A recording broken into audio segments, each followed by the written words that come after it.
My own daughter smiled sweetly as she handed me my coffee, then quietly organized my financial ruin.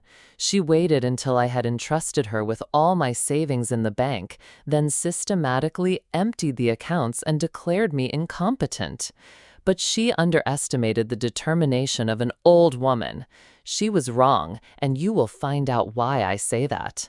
Before you start, please write in the comments where you are listening to this story and how old you are. I need to know that I am not alone in facing such betrayal. If my story touches you, please consider subscribing to the channel. It will help others recognize the signs of financial abuse of the elderly. Now, let me tell you what happened in my life. I never thought my life would fall apart like this. Memories of my late husband, Thomas, still echo throughout the house, and sometimes I catch myself putting out 2 cups for our morning coffee out of habit. But it's been 4 months since he passed away, and silence has become my constant companion. My name is Margaret Chen. I am 72 years old, recently widowed, and until recently, I believed that family meant security. That belief has almost destroyed me, and my daughter Linda is to blame. She is so skilled at conversation that I feel like I am taking up her time, like my very existence is interfering with her carefully constructed life. Thomas and I worked for 43 years to build a modest fortune. We saved, invested wisely, and planned for a comfortable retirement. We raised Linda with love, sacrificed our own desires for her education, and watched with pride as she became a successful financial advisor. How tragic and ironic that turned out to be. After Thomas died, Linda began visiting me more often. At first, I was grateful. She brought flowers and asked anxiously about my difficult financial situation. She said things like, "Mom, you shouldn't be handling all these investments by yourself. What if you make a mistake?" There was that patronizing tone in her voice that people use with children and the elderly. I have mild arthritis, which makes it difficult for me to write in the morning, and I have occasional memory lapses due to my age. But my mind was sharp. I had successfully managed our portfolio for many years. Nevertheless, Linda made me feel like a frail old woman playing with fire every time I mentioned checking our accounts. 3 months ago, Linda came over with her briefcase and that practiced smile she uses with clients. "I've been thinking about your financial security," she said, laying out the documents on my kitchen table. "As a professional, I really think you need help managing all of this. I've prepared some documents to get your accounts in order." I was exhausted that day. Grief was still washing over me in waves, and I hadn't slept all night sorting through Thomas's things. When Linda explained that these were just power of attorney documents, a standard precaution, as she called it, I could barely read the fine print. I trusted her. She was my daughter, my only child. "Just sign here, Mom," she said, pointing to the highlighted tabs. "This will ensure that I can help you if anything happens." While I was signing, she was already on the phone scheduling so-called portfolio consultations with her colleagues. I should have suspected something was wrong when she immediately started transferring money for better investments. She would call me with news. "Great news, Mom! I found a fantastic high-yield account. I'm transferring some of the money there today." Her enthusiasm seemed genuine, her explanations logical. But the monthly statements told a different story. The balance that was supposed to be growing was shrinking. When I asked about the discrepancies, Linda would sigh and say, "Mom, you're confused. That's why you need professional help." She would print outs that never matched what I remembered and speak in financial jargon that made me feel stupid for questioning her competence. The turning point came when I tried to log into my account online and found that it had been blocked. When I called the bank, I was told that all decisions now had to be approved by Linda. I was listed as cognitively impaired and in need of a guardian for financial transactions. This betrayal hit me like a physical blow. My own daughter had declared me incapable of managing my own life. She had convinced the bank that I was a confused old woman who needed to be protected from my own poor judgment. The irony was staggering. She was protecting me by stealing from me. That evening, I sat at the kitchen table with Thomas's old address book, my hands shaking with rage, not age. I found the number for David Henley, a lawyer Thomas had respected.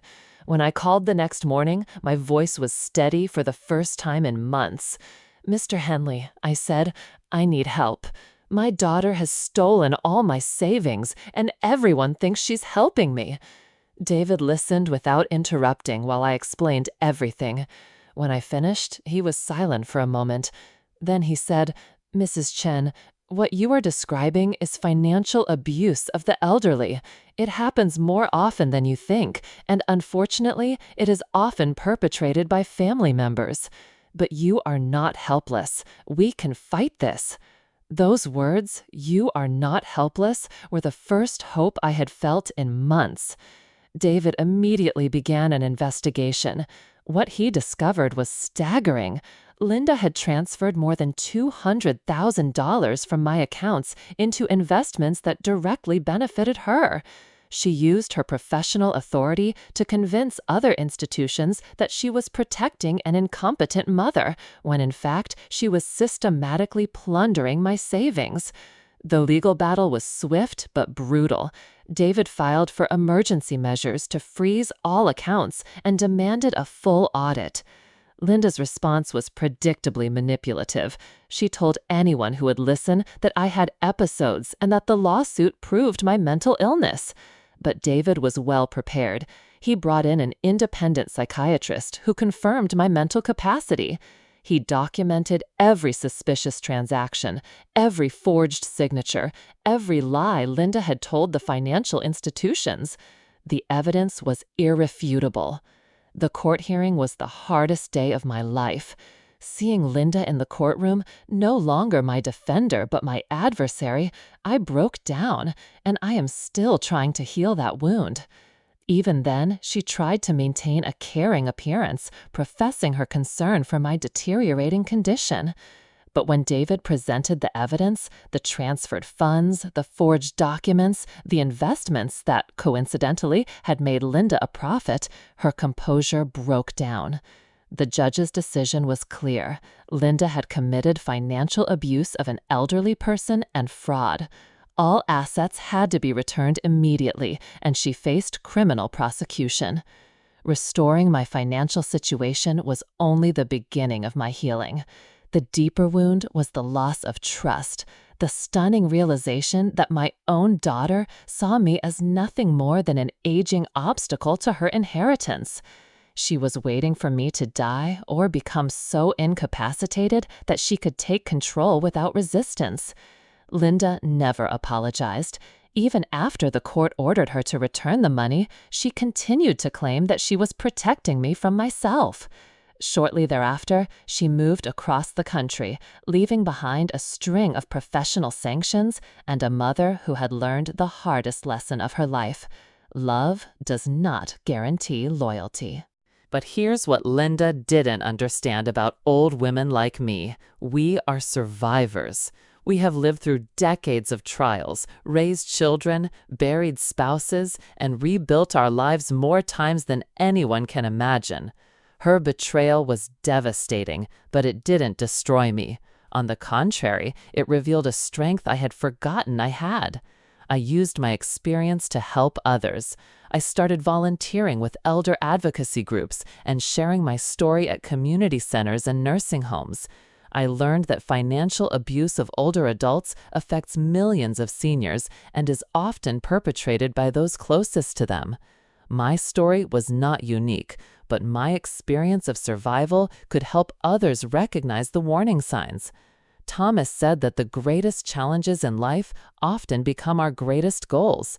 I never understood what he meant until I found myself sitting across from another elderly woman whose son had emptied her bank account, holding her hand as she cried.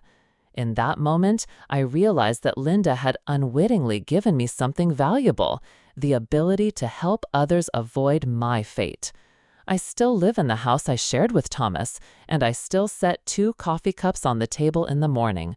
But now, those quiet moments aren't filled with grief, they're filled with meaning. I regained not only my financial independence, but also my sense of self-worth. Linda decided to see me as a burden, an obstacle, an incompetent old woman. She was wrong about everything. I survived, I fight, I am a woman who refuses to quietly disappear into someone else's convenient story. At 72, I realize that it's not age that makes us vulnerable, but allowing others to define our worth. I will not make that mistake again. My story is not one of victimhood, but of resilience, recovery, and a refusal to accept defeat. Some days are still difficult. Arthritis makes simple tasks difficult, and loneliness can be overwhelming. But I wake up every morning knowing that I fought for myself when it mattered most. I didn't let betrayal defeat me. I didn't let my age become an excuse for others to belittle me. If there's one thing I want people to understand, it's that elder abuse thrives in silence and shame. The moment we start talking about it, questioning it, fighting it, that's when we reclaim our power. Linda thought she could steal my future by stealing my savings. Instead, she gave me a new purpose and a stronger voice.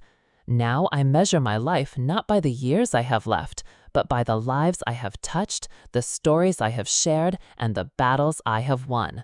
I think Thomas would be proud. His quiet wife found her voice when she needed it most. If anyone asks what happened to Margaret Chen, tell them this. She was betrayed by the person she trusted most, but she didn't let that betrayal define the last chapter of her life.